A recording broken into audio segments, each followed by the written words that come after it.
Moderator. Step 1. Enable speech-to-text/translation. One of the new features available is voice recognition and translation. This will allow when a person speaks, their speech can be viewed in real time and translated into the listener's language. In this way, meetings will be more accessible to everyone. To use this feature, a moderator first needs to enable it by following these steps. 1.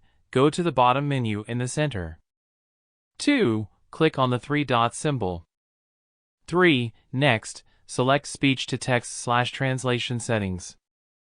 4. A box will open in which you can choose the language of the person who will speak, the user who will use the function, and if you want to enable translation.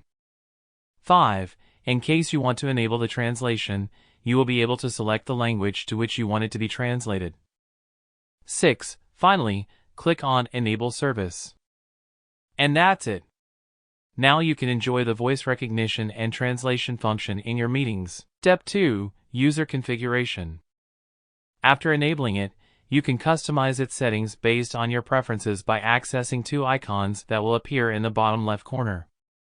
1. Subtitle settings. This is the first icon, identified by the CC symbol.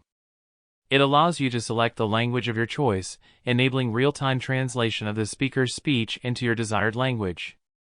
Once you have selected the desired language, simply press Start. 2. Subtitle text history. This is the second icon, represented by a line.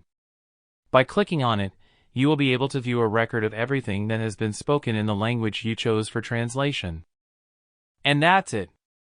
You are now ready to make the most of this feature and enjoy a more accessible experience in your meetings.